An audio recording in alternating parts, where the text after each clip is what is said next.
Good morning, good afternoon, good evening, depending on when you're watching the replay or re-listening to this on Spotify, because Fly Nubian Money is now on Spotify. I am Dr. Lene Javette, and today's conversation is necessary. We're going to be talking about hip hop's damaging influence on Black women.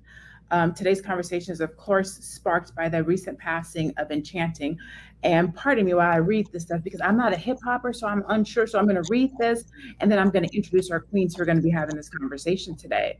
So, we're discussing the complex relationship between Black women and hip hop, addressing themes of hypersexualization, societal pressures, body image, and the influence of drug and alcohol. With the recent passing of rapper Enchanting at just 26 years old, it highlights the challenges that Black women face in the industry. We want to acknowledge her life and music while exploring addiction and some of the horribly toxic things that come as a byproduct of hip hop music. Prior to her death, Enchanting was signed to 1017 Records in 2020 per New York's Hot 97 radio station. She appeared on three compilation albums before she left the label in 2023. The rising star reportedly died after being taken off life support at a hospital. In a statement to the Shade Room, a representative from her management team said the 26-year-old was suffering from withdrawals and had overdosed. She came to my house the last 4 days to get clean. She tried her best and did everything, and I did everything I could to help her. She tried, the rep told the outlet. The name of her last mixtape was called Love and Drugs. And so today we're going to be talking again about the damaging influence of Black women in hip hop. I'm joined today by there's four of us total, three amazing queens. Athena Gardner, she's a CPA and a women's wealth coach. Dr. Alicia Watkins, she's a couples coach, psychotherapist, and college professor, as well as Aisha Verzi, who's a licensed financial services provider. Let's start out with how does the glamorization of substance abuse and music videos or lyrics affect Black women? Athena, we'll start with you. Well, I think the glamorization of rappers and the music does affect women.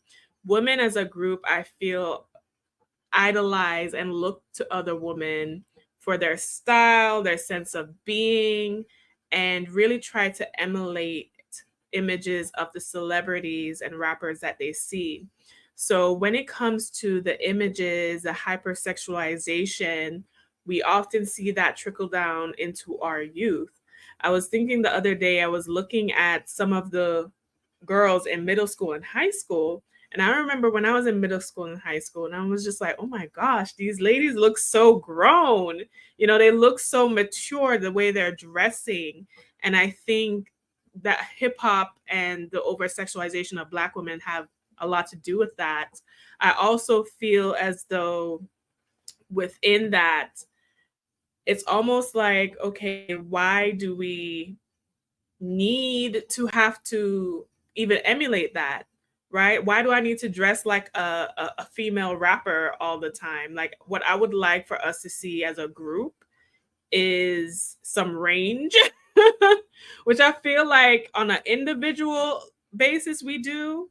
But as a collective, I would like to see more range, like lashes just to go to school. Like lashes, I don't even have lashes on right now, So I don't those are ever my wear a lot. Well, just the ones that God gave me. I don't like looking like Snuffleupagus. That's my own personal opinion.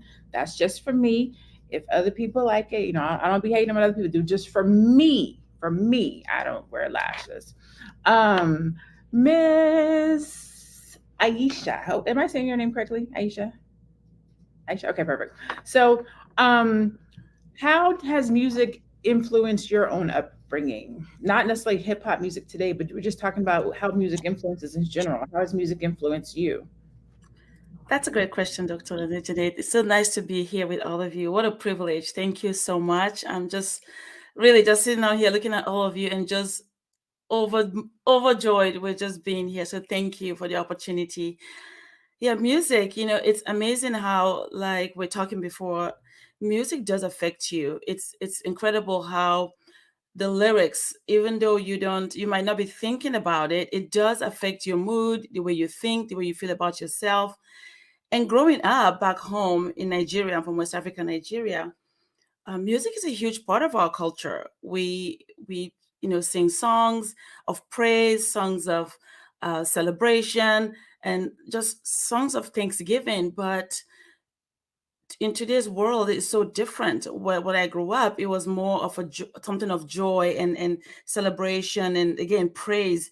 And when we do that, we're laughing, we're happy, we're dancing, and it's also edifying. It edifies who you are. It celebrates who you are. It's not denigrating. It's not disrespectful. With today's kind of music, though, is so different. And I also don't listen to those music because I understand how powerful it is when those lyrics, what it does to you. But so grateful that growing up, the kind of music we listen to are the ones that uplift your spirit. Again, when you're celebrating life. You're thanking God.